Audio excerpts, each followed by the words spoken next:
मैं आज इस सदन में पूछना चाहती हूँ मोदी सरकार से, सॉरी 400 पार का नारा फेल होने के बाद एनडीए सरकार से पूछना चाहती हूँ, आप मणिपुर पर देश की जनता से माफी कब मांगोगे?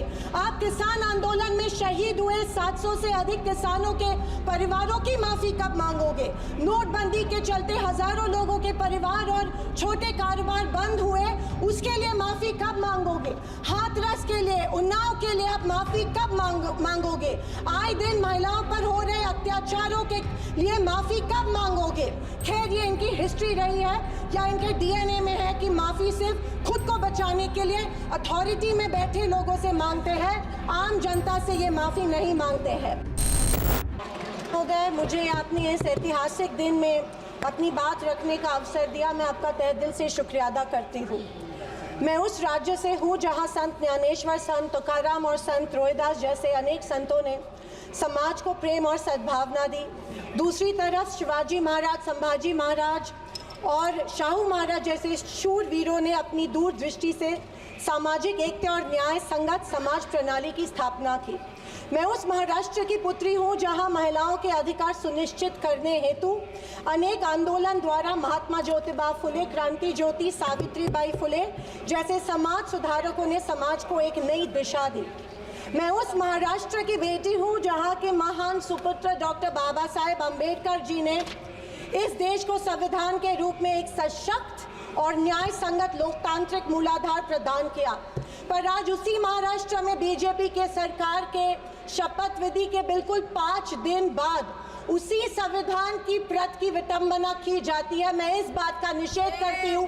परभणी जिले में संविधान के प्रत की विटंबना की गई।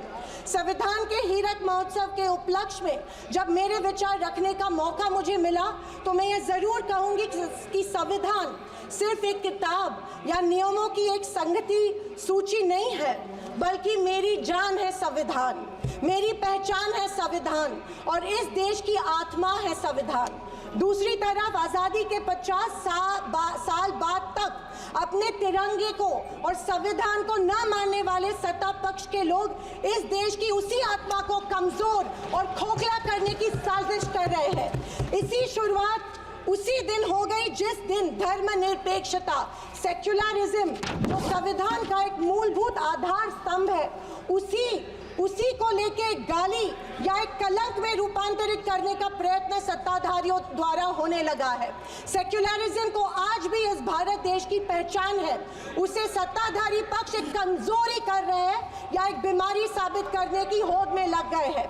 संविधान की किसी भी चर्चा या बहस को ये लोग सिर्फ इमरजेंसी पर ले जाते हैं, पर ये भूल जाते हैं कि स्वर्गीय इंदिरा गांधी जी, हमारी पहली महिला पंतप्रधान इंदिरा गांधी जी ने उस वक्त के हालातों के मद्देनजर वो संवैधानिक कदम उठाए थे और उस दौरान हुए गलतियों की माफ़ी भी देश के जनता से मांगी थी। और इतना ही नहीं, उनके विरोधियों ने गठित की गई कमेटी ने उन पर लगे सारे इल्ज़ामों से उन्हें बारी कर दिया था। मैं आज इस सदन में पूछना चाहती हूँ मोदी सरकार से, सॉरी 400 पार का नारा फेल होने के बाद एनडीए सरकार से पूछना चाहती हूँ, आप मणिपुर पर देश की जनता से माफी कब मांगोगे? आप किसान आंदोलन में शहीद हुए 700 से अधिक किसानों के परिवारों की माफी कब मांगोगे? नोटबंदी के चलते हजारों लोगों के परिवार और छोटे कारोबार बंद हुए, उसके लिए माफी कब मांगोगे? हाथरस के लिए, उन्नाव के लिए आप माफी कब मांगोगे? आए दिन महिलाओं पर हो रहे अत्याचारों के लिए माफी कब मांगोगे? जो बदलापुर में मासूम बच्चों के ऊपर मोलेस्टेशन हुआ, उसके लिए आप कब माफी मांगोगे? जेल में बैठकर अपराधी मर्डर प्लॉट्स गुजरात में सरकार उनको संरक्षण दे रही है, उसके लिए आप कब माफी मांगोगे? खैर, ये इनकी हिस्ट्री रही है या इनके डीएनए में है कि माफी सिर्फ खुद को बचाने के लिए अथॉरिटी में बैठे लोगों से मांगते हैं, आम जनता से ये माफी नहीं मांगते हैं। सत्ताधारी पक्ष के संविधान पर दिए गए भाषण सुनकर हंसी आ रही थी और अचरज भी हो रहा था, क्योंकि जो लोग इस देश में संविधान स्थापित होने के बाद हर पल संविधान को कोसते रहते हैं और हमेशा इस संविधान के विरोधी रहे हैं, उन्हीं को आज संविधान के गुणगान करते देख मन में प्रसन्नता हो रही है और संविधान के प्रति मेरी निष्ठा द्विगुणित हो रही है, क्योंकि ये एहसास हो रहा था कितने ही झूठ के पहाड़ बना लो, सच के आगे आखिर झुकना ही पड़ता है। आरएसएस ने तिरंगा को माना नहीं था। उन्होंने कहा था कि 3 अंक अशुभ होता है, तो क्या ब्रह्मा विष्णु महेश अशुभ है? जो हम 3 रेखाएं माथे पे लिखते हैं वो अशुभ है? क्या त्रिशूल अशुभ है? ये मैं इन्हें पूछना चाहती हूँ। वर्ष 1993 में आरएसएस ने अपने श्वेत पत्र में संविधान को कचरे का ढेर करार दिया था। क्या ये तिरंगे के खिलाफ नहीं है? तत्कालीन आरएसएस प्रमुख ने उस टाइम संविधान को बदलने की मांग की थी। धन्यवाद। आरएसएस महिलाओं को हमेशा पुरुषों से कमजोर समझती है। आरएसएस हमेशा महिलाओं को पुरुषों से कमजोर समझती है।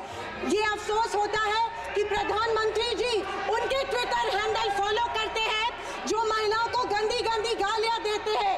इस बात का अफसोस होता है कि प्रधानमंत्री, हमारे देश के प्रधानमंत्री ये करते हैं। जनवरी 26, 2001 में इन्होंने तिरंगा माना और इतने सालों बाद तिरंगे को नागपुर में होस्ट किया। अध्यक्ष महोदय, मैं 2024 के लोकसभा इलेक्शन के बाद इन्हें एहसास हुआ कि संविधान को ज्यादा छेड़ेंगे तो सत्ता हाथ से निकल सकती है, इसीलिए अचानक संविधान के प्रति इनको प्यार उमड़ने लगा। अध्यक्ष महोदय, विशेष रूप से राजनाथ सिंह जी ने, मैं उनका सम्मान करती हूँ, बयान में जाने अनजाने आजादी के बाद से लेकर 2014 तक सारी कांग्रेस सरकारों को ऐसे सर्टिफिकेट दे दिया जिसे कोई झुठला नहीं सकता। उनके मुताबिक संविधान की बदौलत एक गरीब का बच्चा प्रधानमंत्री बना, लेकिन उसकी नींव सर 2 मिनट सर प्लीज। मैं आखिर में यही कहना चाहती हूँ, मैं भारत का कुछ पंक्तियां कहना चाहती हूँ। मैं भारत का संविधान हूँ। लाल किले से अध्यक्ष महोदय,